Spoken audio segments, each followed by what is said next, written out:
Hey everyone, आपका RUHS CUET 2025 का allotment letter release हो चुका है। आप आरयूएचएस की ऑफिशियल वेबसाइट ruhcuit2025.com पर विजिट कर काउंसलिंग सेशन पर जैसे ही क्लिक करोगे, लॉग इन ऑप्शन पर जाकर आपका रोल नंबर एंड पासवर्ड आप एंटर करें एंड नीचे आपको एक ऑप्शन दिखेगा प्रिंट अलॉटमेंट लेटर का। उस ऑप्शन पर क्लिक कर आप अपना अलॉटमेंट लेटर डाउनलोड कर सकते हैं।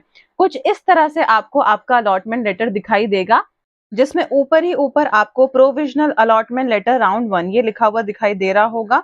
ऊपर ही ऊपर आपको आपका roll number, name, father's name and आपकी कंबाइंड मेरिट लिस्ट नंबर आपको दिखाई दे रहा होगा।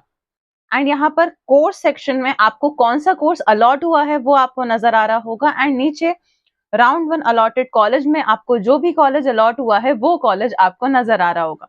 कुछ इस तरह का अलॉटमेंट लेटर आपको मिलेगा एंड नीचे आपको congratulations, you have been allotted, जो भी आपको कॉलेज अलॉट हुआ है वो कॉलेज मेंशन होगा।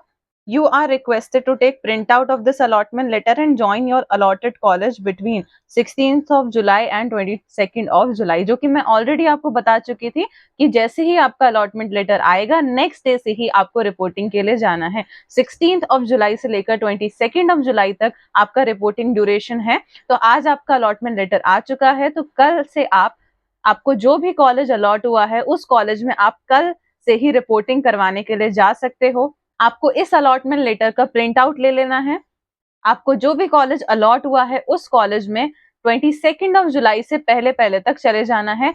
कोशिश करें जितना जल्दी हो सके उतना जल्दी आप रिपोर्टिंग के लिए जाओ, बिकॉज रिपोर्टिंग के लिए भी आपको 3 से 4 दिन तो एटलीस्ट लगेंगे ही लगेंगे। अगर कम से कम भी माने तो 2 दिन तो आपको एटलीस्ट लगते ही हैं रिपोर्टिंग के लिए। सारे डॉक्यूमेंट्स आपके बहुत ही थोरोली एंड अच्छे से चेक होंगे। आपके पास 3 सेट होने चाहिए आपके डॉक्यूमेंट्स के। सबसे पहला होगा जिसमें आपके सारे ओरिजिनल डॉक्यूमेंट्स होंगे एंड 2 सेट्स आपकी फोटोकॉपी करवाकर, आपके सारे ही ओरिजिनल डॉक्यूमेंट्स की फोटोकॉपी करवाकर 2 सेट आपको और बनवाने हैं, जो कि आप रिपोर्टिंग के वक्त लेकर जाओगे। आपके जितने भी ओरिजिनल डॉक्यूमेंट्स है वो वहां पर सबमिट होंगे। एंड एक दो स्टूडेंट्स ने मुझसे पूछा था कि दीदी हमारी फीस डायरेक्टली यूपीआई से पे होगी या फिर हमें डीडी बनवानी पड़ेगी। तो आपको डीडी बनवानी पड़ेगी। डीडी क्यों बनवाते हैं? बिकॉज अगर राउंड 1 में आपने कोई कॉलेज ले लिया एंड राउंड 2 में आपको कोई दूसरा कॉलेज मिलता है तो आपको दूसरे कॉलेज में पे नहीं करना पड़ेगा। इस डीडी के थ्रू आपका सेकेंड राउंड में आपको जो कॉलेज अलॉट हुआ है उस कॉलेज में आपकी फीस चली जाएगी। पहले आपको जो कॉलेज अलॉट हुआ है आप उस कॉलेज में अपने डॉक्यूमेंट्स लेकर जाओ, वो आपको बता देंगे आपको डीडी वगैरह कैसे बनवानी है। आप एक बार आपके कॉलेज में जाओगे वो आपको सब अच्छे से बता देंगे। कौन कौन से डॉक्यूमेंट्स रिक्वायर्ड हैं उस पर ऑलरेडी मैंने वीडियो बनाया हुआ है, अगर वो आपने नहीं देखा है तो एक बार देख लेना, ताकि आप सारे इंपॉर्टेंट डॉक्यूमेंट्स अभी से अरेंज करके रखो। एंड आपके अलॉटमेंट लेटर में ही एक और चीज मेंशन है कि आपकी जो भी फीस है वो प्रीवियस ईयर के फीस स्ट्रक्चर के बेसिस पर ही ली जाएगी। अगर कोई भी रिविजन आता है और कुछ भी आता है तो वो आपको अपडेट कर दिया जाएगा। तो आपको जो प्रीवियस ईयर का फीस स्ट्रक्चर बताया गया था उसी के अकॉर्डिंग आपकी फीस ली जाएगी। एंड एक और इम्पॉर्टेंट चीज आपके अलॉटमेंट लेटर में मेंशन है कि if you wish to participate in round 2 counselling allotment process for upgradation, you are advised to join at your round 1 allotted college. If you do not join at the college allotted to you in round 1, you will not be eligible to participate in round 2 counseling process. मतलब जो college आपको round 1 की counselling में मिला है, अगर आप उस कॉलेज में रिपोर्टिंग नहीं करवाते हो तो आप राउंड 2 के लिए भी एलिजिबल नहीं होगे।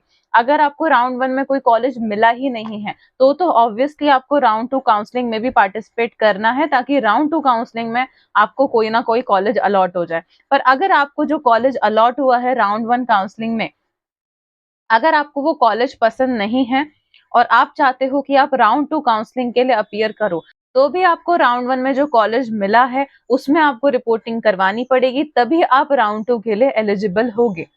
अगर आपको राउंड 2 में कोई दूसरा कॉलेज मिलता है तो आपको राउंड 1 में आपको जो कॉलेज मिला था उस कॉलेज से सारे डॉक्यूमेंट्स लेकर राउंड 2 में जो आपको कॉलेज मिलेगा उसमें आपको एडमिशन करवाना होगा। डीडी के थ्रू आपने राउंड 1 में जो अपनी फीस डिपॉजिट करवाई है वो राउंड 2 वाले कॉलेज के पास चली जाएगी। तो इसलिए अगर आप राउंड 2 में अपीयर करना चाहते हो तो आपको राउंड 1 में आपको कोई सा भी कॉलेज, जो भी कॉलेज अलॉट हुआ है उस कॉलेज में रिपोर्टिंग करवानी ही पड़ेगी। एंड अगर आपको राउंड 1 में जो कॉलेज मिला है, आप उस कॉलेज से सैटिस्फाइड हो, आपको अपना पसंदीदा कॉलेज मिल गया है, तो उस कॉलेज में जल्दी से जल्दी रिपोर्टिंग करवा लो। एंड फिर भी अगर आपको लगता है कि और भी बेटर कॉलेज आपको मिल सकता था और आपको राउंड 2 की काउंसलिंग करवानी चाहिए, आपको उन्हीं कॉलेजेस को फिल करना है जो कि आपको राउंड 2 के लिए चाहिए। बेवजह सारे कॉलेजेस फिल नहीं करने हैं, बिकॉज अगर आपको राउंड 2 में कोई कॉलेज मिल जाता है तो फिर आपको वही कॉलेज लेना पड़ेगा, भले ही आपको राउंड 1 कॉलेज आपका पसंद हो। तो इसलिए राउंड 2 की काउंसलिंग में आपको उन्हीं कॉलेजेस को फिल करना है जो कॉलेजेस आप सच में चाहते हो कि आप इस कॉलेज को छोड़कर उस कॉलेज में जा सकते हो। जैसे ही आपकी राउंड 2 की काउंसलिंग स्टार्ट होगी, वैसे ही इस चैनल पर आपको हम अपडेट दे देंगे। सबसे पहले आपकी जैसे ही राउंड 2 काउंसलिंग स्टार्ट होगी, आपका सीट मैट्रिक्स रिलीज होगा। जो भी आपकी राउंड 1 में सीट खाली रह गई है, उसके लिए आपका सीट मैट्रिक्स रिलीज होगा कि कौन कौन सी सीट्स किस किस कॉलेज में किस किस कोर्स के लिए खाली रह गई है। एंड देन आपकी राउंड 2 की काउंसलिंग स्टार्ट होगी। तो राउंड 2 की काउंसलिंग आपको कैसे करवानी है वो भी हम इस चैनल पर आपको अपडेट दे देंगे, तो इस चैनल से आप कनेक्टेड रहें। एंड आने वाले वीडियोस में हम आपकी पैरामेडिकल एंड नर्सिंग की फर्स्ट ईयर के एग्जाम्स एंड अदर एसेंशियल्स के बारे में भी हम आपको इसी चैनल पर गाइड करते रहेंगे।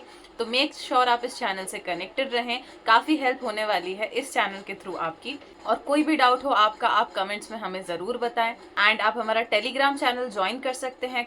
कई बार हम टेलीग्राम पर भी इंपॉर्टेंट अपडेट्स डालते रहते हैं, तो आप टेलीग्राम चैनल भी ज्वाइन कर सकते हैं। Thank you for watching this video.